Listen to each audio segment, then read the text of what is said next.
Rozen Maiden is a really weird anime. Unsurprisingly, the story about sentient dolls in a battle royale is not all that great, but there are a couple of things it does well, and one of those things is the main villain, Suginto.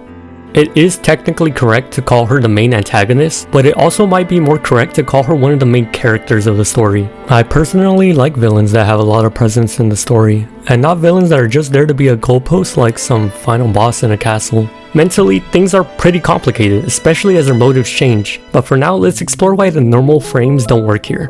And that's because these dolls are created with the sole purpose to fight each other, to take the other dolls' anime thingamajig so they could become the perfect girl Alice, for the creator who they simply call fodder. However, in Rozen Maiden, the dolls, no matter how much the characters discuss how human-like they might appear, their existence is something a human can't comprehend. Human purpose is largely undefined, but the dolls are given their purpose at the moment of their creation. This difference in perspective on life is the main conflict that is consistent throughout the entire anime, which ultimately leads to the climax of the series, when the two main characters come to an understanding that they can share each other's burdens, connect, and even be friends, even though they are incredibly different. Unfortunately for Suginto, she isn't afforded a chance for any of this. She's all by herself in her dark abandoned world, alone and immortal. There isn't a human in her life to annoy her about how there's more to life than fighting for someone, or even another doll to discuss life over. The only thing keeping her going is the prospect of meeting fodder and terrorizing the people she hates, and by the time she's first introduced, her sanity is already too far gone.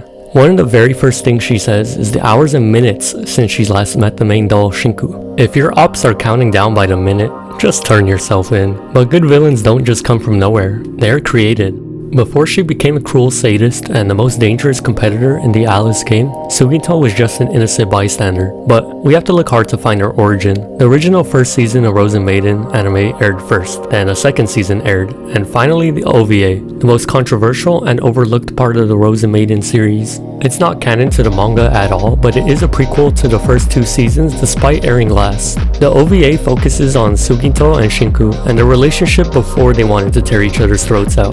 The story starts in 19th century London, and the first moment of characterization is given when Shinku, the main protagonist, is fighting one of the twin dolls Soseki. But something is immediately off about their fight. Shinku is talking a lot of shit. Such tomboyish behavior, coming from a girl. Whose taste does that reflect? She boasts about her strength a lot too, but this is something Shinku never does in the future. In the main anime, she doesn't openly compare herself to the other dolls. Even though she is prideful and considers herself the leader of everyone, she never brags about what she's capable of. And this is why the OVA is so good. The clock has been turned back, and emotionally the characters are their older selves while providing a reasonable progression into their future personalities. Right now, Shinku is more comparable to someone like Gojo, and not really the arrogant but mature character she becomes later on. Anyways, the fight gets interrupted by the other twin doll, so Shinku returns back to the home her medium lives in. And the medium is just a human that provides magical energy for the dolls to fight, sort of like a generator for them. In this era though, instead of an angsty middle schooler for a medium, she lives with a couple's daughter in secret. The young girl supports Shinku's fight, but can't comprehend why she fights. Why is it so natural for these dolls to kill their sisters for the person who made them? Which is a normal human perspective. She argues with Shinku and doesn't agree with her ideologies, but doesn't get very far. So, despite not understanding or even supporting Shinku's thinking, she still holds the doll to her stubborn beliefs. But everything would change when an unknown doll appears through the bedroom mirror. Confused and rambling, she scares Shinku, and she doesn't appreciate it. Shinku questions her, and Suginto reveals she's the first Rozen Maiden doll ever created. She cries on the floor, desperate to find the man called fodder. Feeling in danger, Shinku's about to declare war on her, but suddenly Suginto falls apart. Shinku realizes the doll is incomplete and missing her abdomen. How she's able to even move around is a complete mystery. After realizing Suginto is about as much of a threat as a coughing baby, Shinku just lets her sit in the home depressed and unresponsive. Shinku's medium Sarah thinks Suginto is pretty creepy and asks Shinku when she's going to beat her up for her Rosa Mystica. However, in a complete 180, Shinku decides to help Suginto learn to walk. Sarah isn't too happy to see this, because even she recognizes that one day Shinku is going to have to destroy Suginto to become Alice. It's idiotic to be nice to Suginto, or even help her. Sarah's bothered about Shinku's hypocritical behavior after she just got done saying how she would become Alice no matter what. But she ignores her and continues being Suginto's only friend.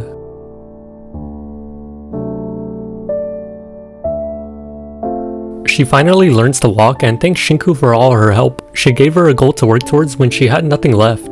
Shinku is not an idiot though. She understands that Suginto is as good as dead, but keeps her in the dark about everything anyways.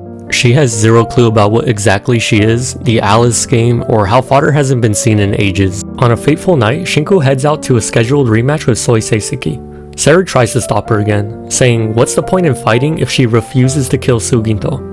Unfortunately, Suginto overhears all of this and is a little bit confused, so naturally she trails Shinku to answer her questions. However, she comes across the two dolls fighting, but she's completely ignorant of what she has just walked into, and innocently introduces herself as the first Rozen Maiden doll.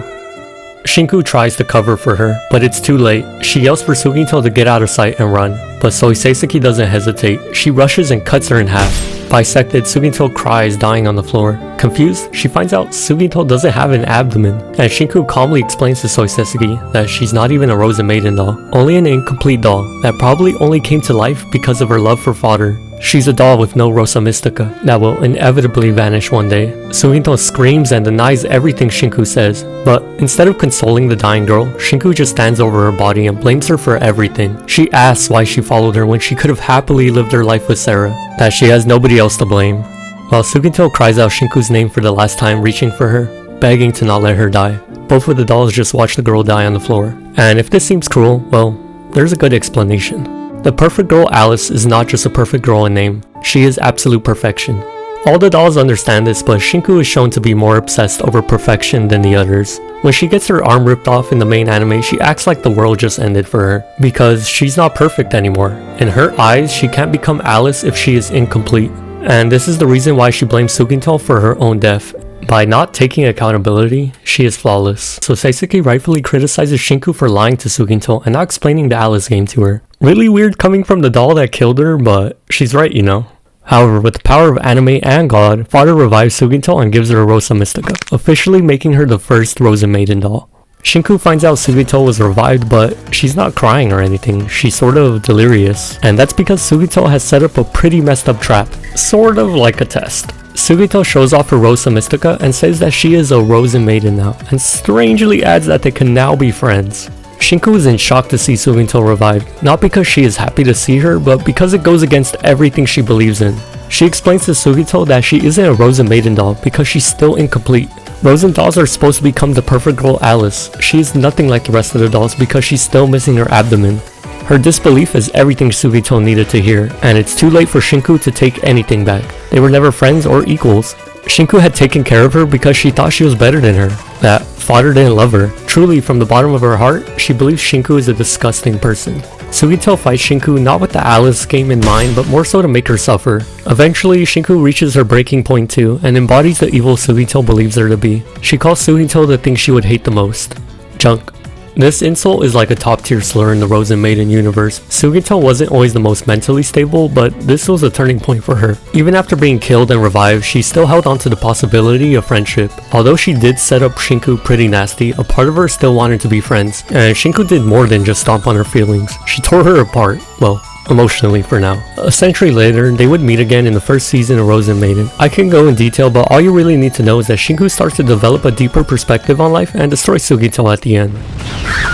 Don't feel too bad for her, she does some really awful things. However, Shinku doesn't feel the same way. To say killing Suginto bothered her would be an understatement. In the next season, she straight up starts showing symptoms of psychosis and is struggling to live with the guilt of killing Suginto. However, unknown to Shinku, Suginto gets revived again. Suginto arrives and Shinku doesn't believe what she's seeing is real. Suginto clears up the misunderstanding fast and Shinku realizes that she is actually alive again. Suginto gets ready to say some awful things like the villain she is, but Shinku just starts crying. Because against all odds, she was given the opportunity to talk with the person she killed, and she won't make the same mistake again. She tells Suginto she's not junk, that all of the dolls have qualities that make them candidates to become Alice, and at the end of it all, she apologizes for everything.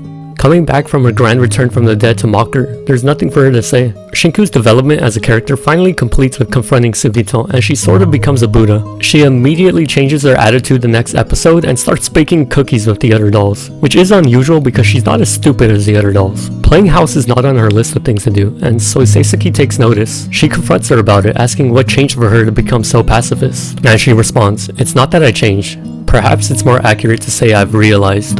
So Seisuke is obviously bothered by this because, well, she's violent. She tries to argue with Shinku, but she draws a line, saying she's lost interest in the Alice game. Losing Sugito was enough to wake her up. She doesn't want to lose anything anymore. On the other side, Sugito is still absolutely evil, but when she was revived, she accidentally got a dying girl named Megu as her medium, and the first thing she says to Megu is that she will kill her. But it's not often Sugito goes up to someone saying, "I'm going to kill you," and they say, "Yo, kill me ASAP." Like, damn bitch, at least make it hard. So Sugito is a little bit thrown off after meeting someone more mentally fried than her, and they start hitting it off. Megu talks a lot to Sugito about her life and the things that plague her mind and body. Sugito constantly mocks her, but she does pay close attention in their conversations. Sugito begins to get more and more bothered by the depressing things Megu talks about, and eventually starts to sympathize with her. The final blow is when Megu's parents visit her and they get into a big argument. She goes to Sugito for solace, and she feels like a burden to everyone around her because she has been on her deathbed for at least a decade. So she begs Sugito one more time to use all the energy inside of her and kill her as soon as possible.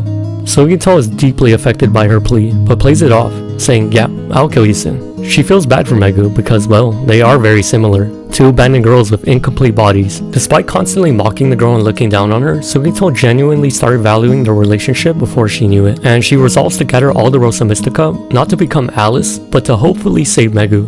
And then it all culminates when she loses to Shinku, and well, she says it way better than I ever could. Why did you join Bada Suisho? You idiot! Isn't it obvious? Did you forget we're Rozen Maidens?